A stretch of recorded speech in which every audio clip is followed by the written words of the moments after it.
Good afternoon, everybody. Match 13 of the 1995 Cricket World Cup was played in Gujranwala today. It was the mouth-watering group encounter between Australia and Pakistan. Australia knew that victory would guarantee them a quarter-final place, whereas victory for Pakistan would give them their first win of this World Cup. Defeat for Pakistan will leave them with really much hard work to do to reach the World Cup quarter-finals, and probably needing to win all three of them remaining matches, and it will also more or less guarantee that they will play either India or Sri Lanka in a harder quarter-final rather than potentially New Zealand, West Indies, Zimbabwe with United Arab Emirates in the quarters. The pitch at Gujranwala was slow and low, and many people felt that it would be a good toss to lose. Well, Australia won the toss and elected to bowl first. Mike Taylor elected to bowl first. He was unsure, but he felt with South Africa having chased 243 on a similar looking wicket in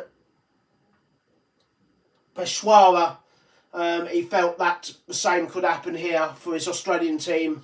Wasim Akram said he was pretty happy to bat first, but this was the outcome of an extraordinary match. Australia-Pakistan always intends to be extraordinary, but this was absolutely incredible. That is Australia's highest successful run chase in one-day international history, and Pakistan lost that. They just got blown away in the end. I mean, but it's the tale of two injuries. I mean, first of all, let's start off with Craig McDermott playing his first match. He went off after 2 overs with a suspected knee injury, and then Pakistan just flayed the Australians all over the place. And then Wasim Akram, we heard during the break, had pulled a ligament in his elbow and was not able to bowl and was not able to take the field, and psychologically that did Pakistan a load of damage. But let's have a look at the Pakistan scorecard. 281 for 6 from their 50 overs. Superb performance from Pakistan with a bat. 50s for Ahmed Saleh, 50 for Saleh of just 36 deliveries. Syed Anwar 62, Ijaz Ahmed 26, Inzamam 39, a first appearance in the tournament for Javed Mindrad. He was run out for 5. There was 3 run-outs in the innings. Malik at 55, not out of 51 deliveries as they up the rate towards the end. 18 for Wasim Akram. He did his elbow once whilst trying to when he got out, edged the shot to Ian Healy, and Rifle got the wicket, and Latif 10 not out of 16 deliveries. I mean, look at this. Mark Waugh 0 for 40, 1 for 32 for Steve Waugh. Michael Bevan was really poor, 0 for 35.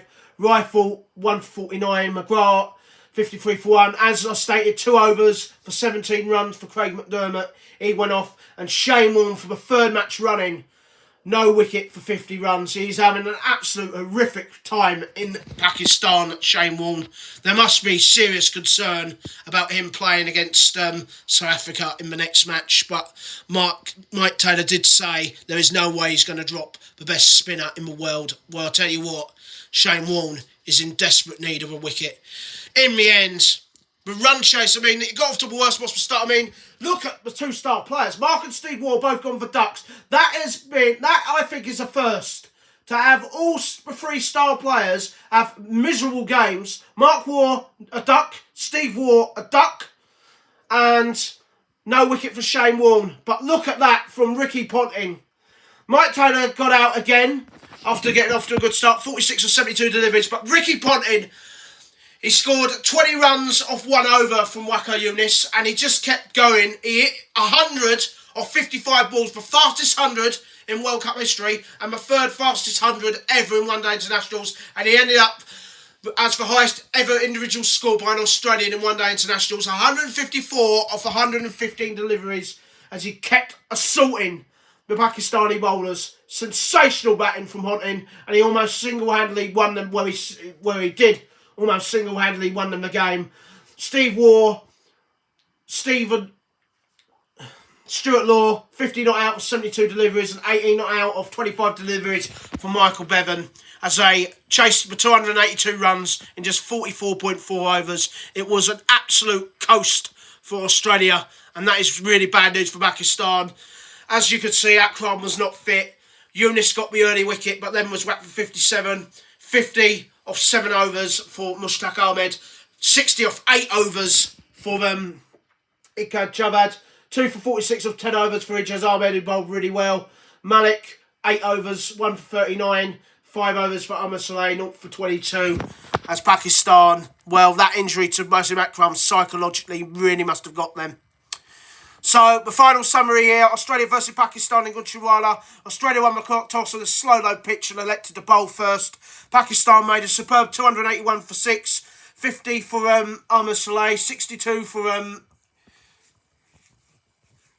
Saeed Anwar, and 55 for Salim Malik. Got them up to a very respectable score. But Australia, despite losing Mark Waugh for duck early, a stunning 154 runs off 115 balls for Ricky Ponting and 50 not out for Stuart Law of 72 deliveries. So Australia coast home, 282 for 4. Australia winning by 6 wickets and winning just 44.4 overs as man of match. Unsurprisingly, Ricky Ponting for his record 154 off 115 deliveries, the fastest 100 in World Cup history.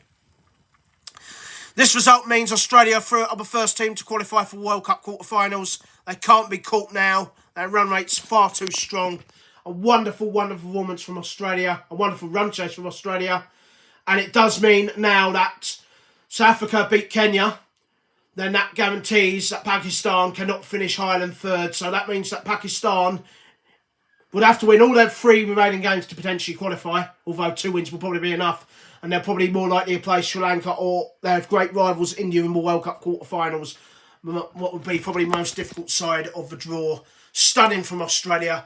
The highest score of this World Cup so far and the highest successful run chase in this tournament. Tomorrow's match, speaking of run chases, Sri Lanka versus Zimbabwe. Sri Lanka can book their place in the World Cup quarterfinals for victory against Zimbabwe tomorrow.